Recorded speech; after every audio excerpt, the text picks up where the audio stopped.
May bago na naman pagseselosan si Batang Anino at may kinakabaliwan na naman laruan itong si Rocky Boy. May bago na naman sila makakasama dito sa bahay. Ito nga yung bagong dog namin. Tingnan nyo naman, nakaporma pa talaga. Meron pa talaga sombrero at meron pang hanggaw. Pero bakit naman parang ma-attitude nga tong dog na to? At napakagaling din niya mag-sit pretty. Naku, magseselos nga si Batang Anino dito. Dahil nga itong bagong dog, kinuha niya nga itong sombrero ni Batang Anino na may buho at nagsuot pa nga ng gown. Alam niyo naman yun si Batang Anino, talaga namang selos na selos. Kaya naman hindi ko alam yung gagawin ni Batang Anino mamaya kapag nakita niya to. At ayun, pinapasok na nga namin sila. Yung una nga pumansin sa kanya si Rocky Boy. At ayun na nga si Batang Anino, sumunod na. Kunwari lang yan na hindi siya naiinggit. Pero matik yan na babad trip na. Alam niyo naman si Batang Anino, ayaw niya talaga nalalamangan siya. Gusto niya siya lang talaga yung maganda. At ayun, maya-maya nga bumaba na nga tong bagong dog. Nakikipagkilala nga siya kay Rocky Boy, kay Kisses at kay Tatiana. Yan, lapit-lapitan nga siya ni Rocky Boy. At ito naman si Batang Anino, umamoy-amoy din ng pasimple. Ayaw niya nga talaga ipahalata na nasiselos siya. Pero maya-maya nga ito na yung nangyari.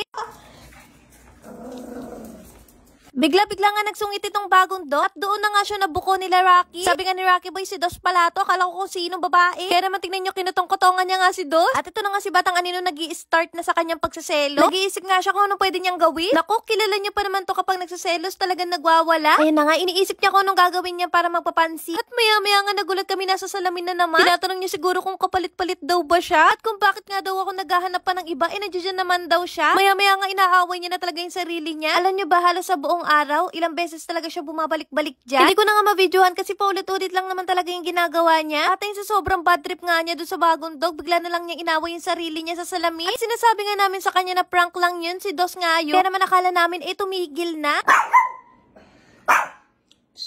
Nagulat nga kami sa reaction niya, bigla ba naman nagtatatahol? Sinabi lang naman namin sa kanya na joke nga lang yun, si Dos yun. Kaya na nga si Dos, tinanggal na namin yung damit. Pero andun pa rin talaga siya sa taas, nagwawala. At ayun, maya-maya nga pag naalala niya na naman itong salamin, talagang titingin siya, tapos bubugbugin niya yung sarili niya. Hindi ko nga alam kung gandang-ganda ba siya sa sarili niya. Ilang araw na talaga siyang ganito, tingin lang siya ng tingin sa salamin. Kadalasan nga, inaaway niya talaga. At ayun, dumating na nga pala itong ball na in-order ko. Para nga pala sa kanilang lahat to, pero alam niyo naman kung sino mag-e-enjoy dito. Si Rocky Boy lang kasi talaga pinakamahilig sa kanila maglaro.